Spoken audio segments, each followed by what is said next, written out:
नमस्कार दोस्तों, मैं हूं लेखराम सैनी और स्वागत करता हूं आपका मिस्टर लेखराम सैनी चैनल में। और आज के इस वीडियो में हम जानने वाले हैं 10 ऐसी पावरफुल किताबें के बारे में जो आपकी लाइफ को बदल कर रख देगी। ये सारी की सारी किताबें हर सक्सेसफुल आदमी की फेवरेट है और सबसे अच्छी बात सभी के लिए यह है कि ये किताबें हिंदी और इंग्लिश में दोनों में अवेलेबल है। आप जिस भाषा में भी इसे पढ़ना चाहते हो पढ़ सकते हो। मुझे पता है आप में से बहुत सारे लोगों को किताबें पढ़ना बोरिंग लगता होगा, शायद वह इस वीडियो को स्किप भी कर देंगे। लेकिन आप किसी भी सफल व्यक्ति से पूछेगा कि आपकी सफलता का राज क्या है, तो उनकी सफलताओं के राज में एक राज होगा उनका किताबें पढ़ना। जी हाँ, वह बहुत सारी किताबें पढ़ते हैं, अलग अलग प्रकार का नॉलेज लेते हैं और उसी नॉलेज की वजह से वह अपने जीवन में आगे बढ़ पाते हैं। तो आप भी किताबें पढ़ने में बोर फील मत कीजिए, थोड़े दिन पढ़कर देखिए और उनकी लर्निंग को अपने जीवन में अप्लाई करके देखिए। और उसके बाद जब आपका जीवन बदलने लगेगा तो किसी को कहने की ज़रूरत नहीं पड़ेगी कि इन किताबों को आपको पढ़ना है। आप खुद ब खुद इन किताबों को पढ़ना शुरू कर देंगे और अच्छी अच्छी किताबें ढूंढने लगेंगे, जिससे आपकी लाइफ और भी ज़्यादा बदल सकती है। आज मैं इन किताबों के नाम बताने के साथ साथ आपको इनकी जो बेस्ट लर्निंग है वह भी आपको बताते जाऊंगा, ताकि अभी इस वीडियो में भी आपको बहुत कुछ सीखने को मिले। तो अंत तक इस वीडियो को ज़रूर देखिएगा, क्योंकि आखिरी किताब सबसे महान किताब होने वाली है। तो हमारी पहली किताब बहुत ज़्यादा मोटिवेशनल है, पावरफुल है और इंस्पिरेशन है, और साथ ही साथ बहुत मज़ेदार भी है, क्योंकि इसमें आपको बहुत ज़्यादा सीखने को मिलेगा। क्योंकि यह एक नोवेल है जिसका नाम है अल्केमिस्ट। आप अपनी जीवन में किताब पढ़े या ना पढ़े, लेकिन अल्केमिस्ट नोवेल को एक बार ज़रूर पढ़िएगा, क्योंकि हम सभी अपने जीवन में एक जर्नी पर चल रहे हैं। उस जर्नी में हमारे साथ बहुत सारी दिक्कतें आती हैं। कुछ दिक्कतों को हम सॉल्व कर पाते हैं और कुछ दिक्कतों को हम सॉल्व नहीं कर पाते। कुछ चीज़ें हमें समझ में आ जाती हैं, लेकिन कुछ चीज़ें हमें समझ में नहीं आती हैं। अल्केमिस्ट भी ऐसे ही एक लड़के की कहानी है जिसके जीवन का लक्ष्य था कि मुझे पूरी दुनिया घूमना है, और पूरी दुनिया घूमने के लिए वह एक चरवाहा बन जाता है। उसे लगता है कि वह चरवाहा बन के भेड़ों को भी चरा सकता है और अपनी दुनिया भी घूम सकता है। लेकिन फिर उसे एक दिन मिस्र के पिरामिड पर खजाने होने का सपना आता है और इस खजाने को ढूंढने के लिए आगे बढ़ता है। वह खजाना कौन सा है, उसे मिलता है या नहीं मिलता, उसे कौन कौन सी दिक्कतों का सामना करना पड़ता है, इसी के बारे में ये पूरा नोवेल है, पूरी कहानी है। लेकिन यह सिर्फ कहानी नहीं है, इसके बीच बीच में आपको इतनी बड़ी बड़ी सीख सीखने को मिलेगी कि आप दंग रह जाएंगे। इस किताब की सबसे बड़ी सीखों में से एक सीख यह भी है कि हर इंसान के पास अपने जीवन में एक लक्ष्य के बाद अगला दूसरा लक्ष्य होना चाहिए, और वह एक बहुत ही बड़ा लक्ष्य होना चाहिए। क्योंकि जब इंसान एक लक्ष्य को पूरा कर लेता है और उसके बाद उसके पास एक बड़ा लक्ष्य होता है तो उसकी जर्नी के लिए आगे बढ़ता रहता है। लेकिन यदि सिर्फ एक ही लक्ष्य हुआ और उसके बाद कोई लक्ष्य नहीं है तो वह उसे अपना अल्टीमेट गोल मानकर, अंतिम लक्ष्य मानकर रुक जाता है। कहानी में एक ऐसा मोड़ आएगा जब एक व्यक्ति को अपने ईश्वर की पवित्र जगह पर जाना होता है, लेकिन वो जाता ही नहीं है। ये लड़का उस व्यक्ति से पूछता है कि आप जाना चाहते हैं तो फिर चले क्यों नहीं जाते, आप रुके हुए क्यों हैं।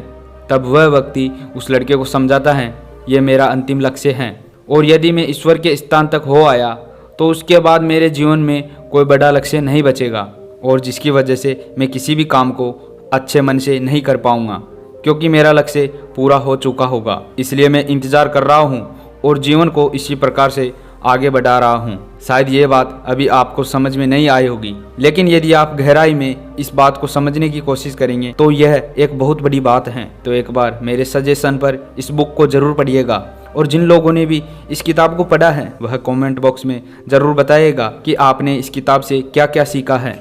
मैं सारी की सारी किताबों के लिंक डिस्क्रिप्शन में डाल दूंगा, तो आप वहां से भी देख सकते हैं। अगली किताब दुनिया में सबसे ज़्यादा बिकने वाली किताबों में से एक है, और वह बहुत ही सफल किताब है जिसका नाम है थिंक एंड ग्रो रिच। सोचिए और अमीर बनिए।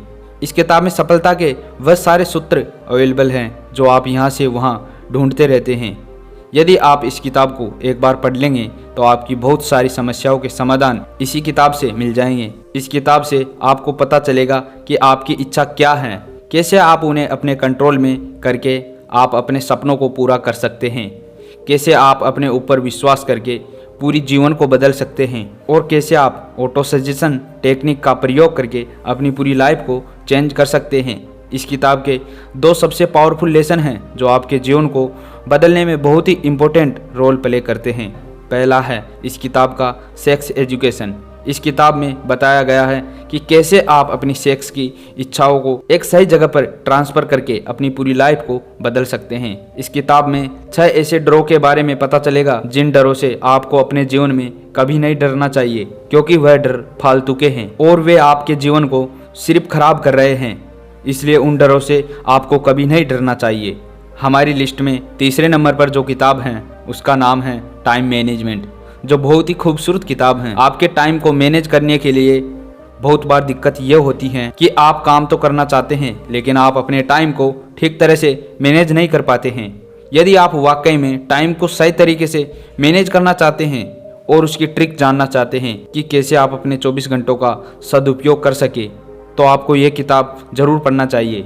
इस किताब में आपको 30 ऐसी टेक्निक बताई गई हैं जिन टेक्निक से आप अपने टाइम को सही तरीके से मैनेज कर सकते हैं और अपने दिन को कंस्ट्रक्टिव बना सकते हैं। हमारी लिस्ट में चौथी किताब है जो हमारे अमीर बनाने में बहुत काम आएगी। आप अपने जीवन में अमीर ज़रूर बनना चाहते होंगे लेकिन आपको पता ही नहीं है अमीर बनने के लिए क्या क्या करना चाहिए, तो आपको पढ़नी चाहिए the parable of the pipeline किताब। ये किताब बेसिकली 2 लड़कों की कहानी है जो एक गांव में रहते थे और उस गांव के लिए पानी भरने का काम किया करते थे। डेली नदी पर जाते थे और वहां से बाल्टी बाल्टी पानी लेकर आते थे और उन्हें उस वजह से पैसा मिलता था और वो हर रोज ऐसा काम किया करते थे। लेकिन फिर एक व्यक्ति ने दिमाग लगाया कि हम इतना थक जाते हैं, परेशान हो जाते हैं, तो हम क्यों ना थोड़ा समय लेकर यहाँ से पाइपलाइन ही गाड़ दे तो कैसा रहेगा। उसके बाद हमें बाल्टी लेकर आने की जरूरत नहीं पड़ेगी। लेकिन दूसरे लड़के को यह आइडिया बिल्कुल पसंद नहीं आया क्योंकि उस टाइम पाइपलाइन को कोई नहीं जानता था, तो फिर उसने तो मना कर दिया। लेकिन पहला लड़का हार नहीं मानता है और वह पाइपलाइन डालने के लिए एक्स्ट्रा मेहनत करने लगता है और उस गांव के सभी लोग उसको पागल कह रहे होते हैं। लेकिन जब पाइपलाइन गड़ जाती है तब वही लड़का सबसे अमीर इंसान बन जाता है। इस किताब में अमीर बनने के कई सूत्र बताए गए हैं, इसलिए इस किताब को एक बार जरूर पढ़िएगा। हमारी 5वीं किताब जो कि सबसे महान किताब है और जिसके बारे में मैंने शुरू में ही कहा था, और वो गीता जी हैं। अब कई लोगों के मन में यह चल रहा होगा कि मैंने सबके लास्ट में गीता जी को क्यों रखा, तो मैं आपको बता देता हूँ। एक बार स्वामी विवेकानंद जी विदेश गए हुए थे। वहाँ पर उन्हें एक व्यक्ति मिला जिसके घर पर बहुत बड़ी लाइब्रेरी थी और वह व्यक्ति चाहते थे कि स्वामी विवेकानंद जी उनके घर पर आए और उनकी लाइब्रेरी को देखें, क्योंकि उनको पता था कि स्वामी विवेकानंद जी को किताबें पढ़ने का बहुत शौक है। विवेकानंद जी उनके घर पर पहुंचे और सारी किताबों को ध्यान से देखने लगे। उन्हें सारी किताबें दिखाई दे रही थी लेकिन उन्हें कहीं भी गीता जी नजर नहीं आ रही थी, तो वो ध्यान से देख रहे थे कि कहीं उन्हें गीता जी मिल जाए और फाइनली उन्हें गीता जी दिखी गई। लेकिन यह गीता जी बहुत सारी किताबों के नीचे एक कोने में दबी हुई थी। स्वामी विवेकानंद जी ने उस व्यक्ति से कहा, बहुत बढ़िया, आपने बहुत अच्छा काम किया है, क्योंकि गीता जी को आपने उनकी सही जगह पर रखा है, वह भी सबसे नीचे। तो वह व्यक्ति आश्चर्यचकित हो गया कि मैं तो इस व्यक्ति को नीचा दिखाना चाहता था, लेकिन यह व्यक्ति ऐसी बातें क्यों कर रहा है। तो उस व्यक्ति ने पूछा कि कैसे मैंने गीता जी को सबसे अच्छी जगह दी है। तो स्वामी विवेकानंद जी ने कहा कि आपने गीता जी को सबसे नीचे रखकर यह साबित कर दिया है कि जितनी भी ऊपर किताबें रखी हुई है वह गीता जी पर टिकी हुई है। गीता जी मात्र एक ऐसी किताब है जो इन सभी किताबों का भार उठा सकती है। और वह व्यक्ति इस बात को सुनते ही शर्मिंदा हो गया और बहुत आश्चर्यचकित भी हुआ। इसलिए हमने भी इस किताब को आखिर में रखा है। शायद आपने गीता जी को एक बार तो जरूर पढ़ा होगा, लेकिन आप एक बार पढ़कर उतनी चीज़ें नहीं सीख सकते, क्योंकि गीता जी ज्ञान का भंडार है। गीता जी में एक महत्वपूर्ण बात यह भी है कि आप अपनी इंद्रियों को कैसे कंट्रोल कर सकते हैं, क्योंकि आजकल के युवा बहुत परेशान रहते हैं क्योंकि उनका मन और इंद्रियां उनके कंट्रोल में नहीं रहती हैं। यदि आपके साथ भी ऐसी परेशानी है तो गीता जी को एक बार जरूर पढ़िएगा। जो मैंने ये 5 किताबें बताई गई हैं, ये बहुत इंपॉर्टेंट किताब हैं। अगर आप इन्हें पढ़ लेते हैं तो आप अपने जीवन में बहुत कुछ हासिल कर सकते हैं। तो आप मुझे कमेंट करके बताइए कि आपने क्या कभी इनमें से कोई किताब पढ़ी है या नहीं, और ऐसी किताब के बारे में भी ज़रूर बताना जिसने आपका जीवन बदल दिया हो और मैंने उस किताब का नाम इसमें नहीं लिया हो। तो यह वीडियो आपको पसंद आया होगा, इसलिए हर व्यक्ति को शेयर ज़रूर कीजिएगा और ऐसे ही वीडियो देखने के लिए हमारे चैनल को सब्सक्राइब कीजिए। मिलते हैं नेक्स्ट वीडियो में, तब तक के लिए बाय बाय, धन्यवाद। बहुत सारा ख्याल रखिए अपना।